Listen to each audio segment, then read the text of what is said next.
You are listening to audio from the Decidedly podcast. This episode is a highlight clip from this week's full episode. To listen in on the complete conversation, see the show notes for the link to the complete show. You can help us out by leaving us a 5-star review wherever you listen to podcasts. We appreciate every bit of your support. I'm Morgan McKittrick, your producer, and this is Decidedly.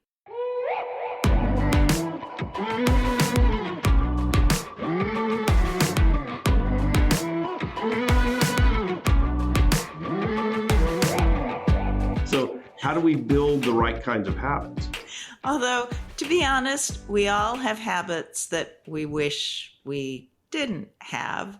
We have ones that are really working for us and ones that don't work so well. I mean, that's just life, right? Right.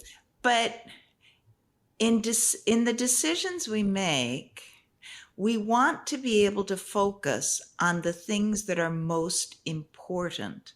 And as you say, habits streamline a lot of what we do. So there's stories, right, about President Obama. He used to have a certain number of suits that he always wore. Yeah. They were always the same color. And Zuckerberg apparently has hoodies and T-shirts that he always wears. And when you ask them why, the explanation is, well, I don't want to think about trivia like that. I want to save my resources for important things. And so people are able to think through what they want to repeat automatically in life and set up the opportunity to form habits that will streamline their life and allow them to achieve their goals.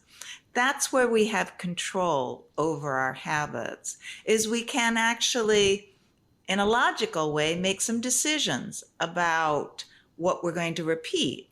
So then we have a habit in a certain area. And then other things, you don't want to repeat it too often because you want it to stay fresh and interesting, and you want to have the mental resources to appreciate it or to make the right decisions.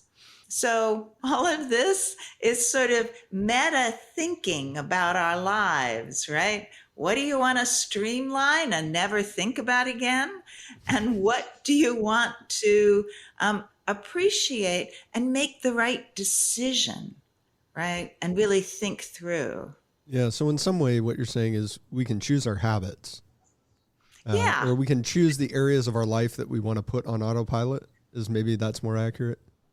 Yes. Once you realize how to form a habit and what habits are, then you can actually control them in a way that would be helpful to you. What are people missing when it comes to how to form habits or how to control habits? Because I hear a lot of, little short quips like, oh, it takes 21 days to form a habit, or little like helpful tips. And everybody who always tells me these things, they don't have good habits any better than I do. Right? It's like, oh, clearly this knowledge that you have is not that helpful. Right? Somebody's telling you that as you're smoking a cigarette and eating a Twinkie.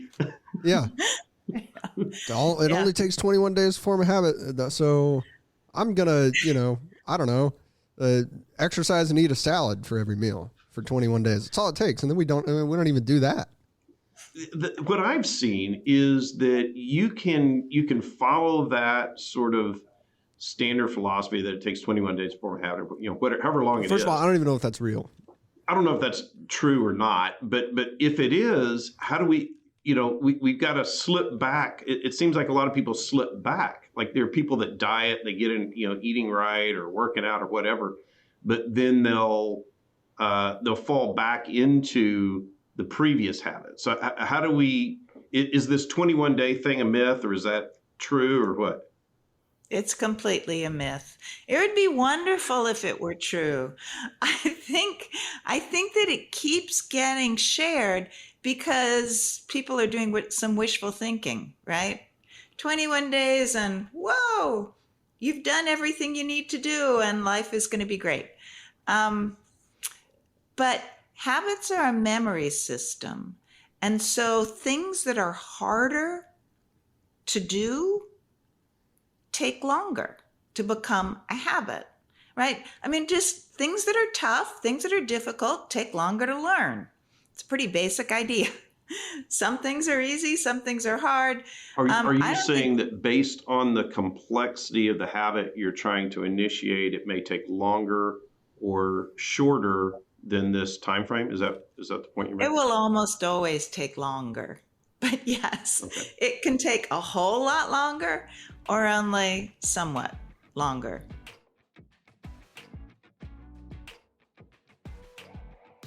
You need to make it easy to do the right thing, whatever your current goal is. And that is the difference between good habits and bad habits. There's no difference in the mechanism. It's no difference in the psychology. The difference is in some habits meet our goals right now and some habits don't. And the ones that don't meet your goals, those are the bad habits. So when we have those bad habits, I think everybody has a bad habit that they don't like, whether it's, smoking, spending too much time on their phone, watching TV at night with their dinner, whatever it is that then we don't want to do, biting their fingernails. How do we stop those bad habits when they're really, really easy?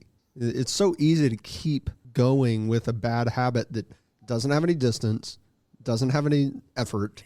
Biting your fingernails, that's like the easiest bad habit of all time. I don't have to go find my fingernails, and it's hardly any effort at all to just gnaw on them all day long. My recommendation is always that there are ways, if you do an analysis of what your behavior is that you're trying to change, there are always ways that you can identify friction that you can put on that behavior. So people who have the worst nail biting habit and they just can't control it, what if they wore gloves? Gloves are something that makes it so you have to take the gloves off to bite your nails, right? I mean, it's even possible to control cell phone use. And cell phones are something that is a habit that a lot of people want to control. If you just take it and turn it off after you use it each time, that small amount of friction, of effort, it doesn't have to be a lot, just a small amount. If you can make that your habit, just repeatedly turn it off when you're done using it. If you can just put it in a pocket somewhere when you're done, so it's not so readily accessible, doesn't sound like much friction, and it doesn't stop you from using it if you have to. But what it does is it just makes it a little bit less likely, so you gain a little bit of control over the behavior. Okay. And I know this doesn't sound realistic, but it actually was the basis for the most successful health intervention ever, which is smoking cessation. So how did we go as a country from 50% of us smoking, and nicotine is highly addictive. In the last century, 50% of us smoked. Now only 15% do. That is a huge health shift.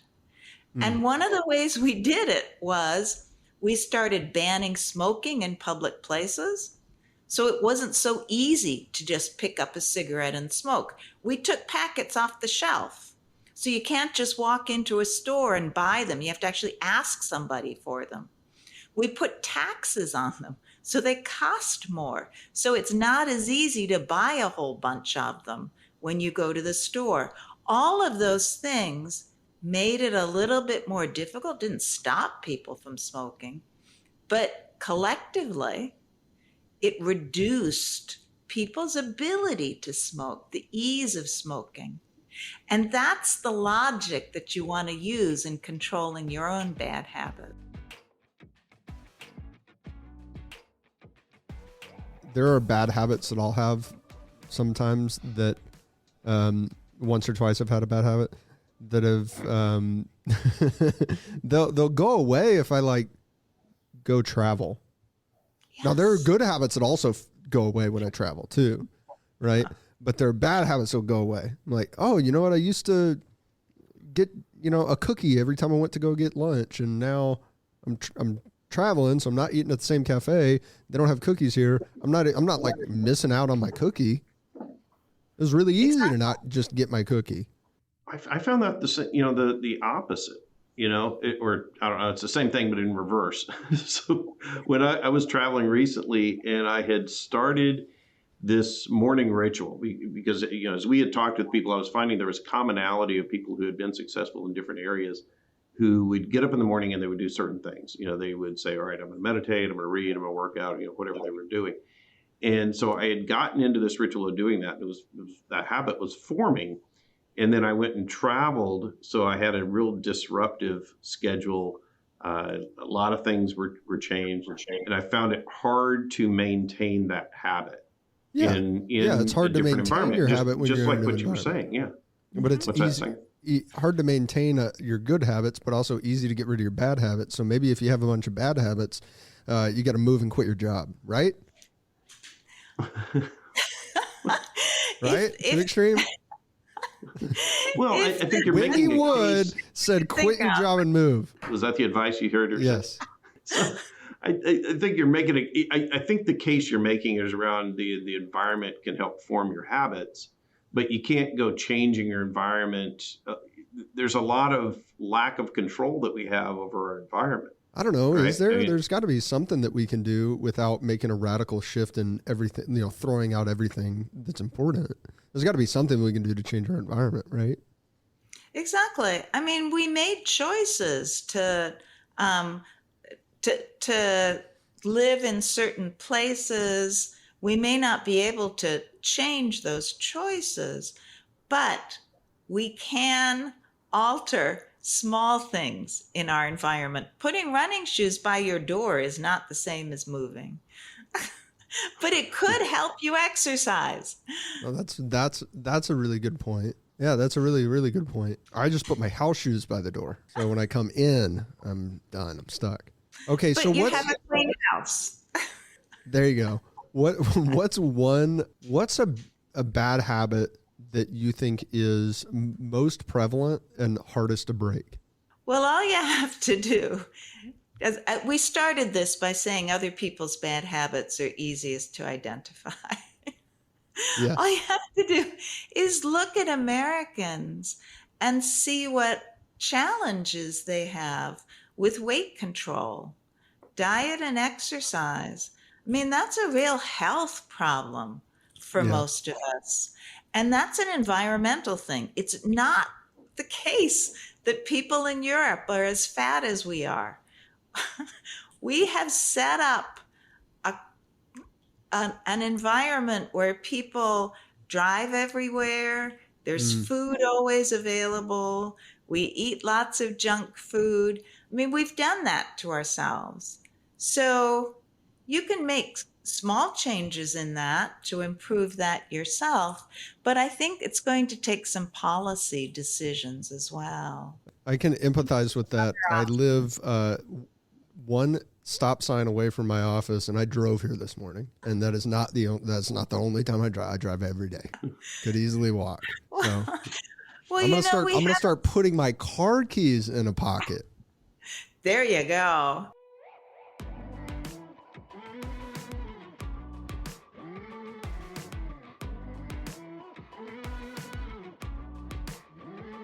Thanks for making the great decision to listen in to this week's episode highlight.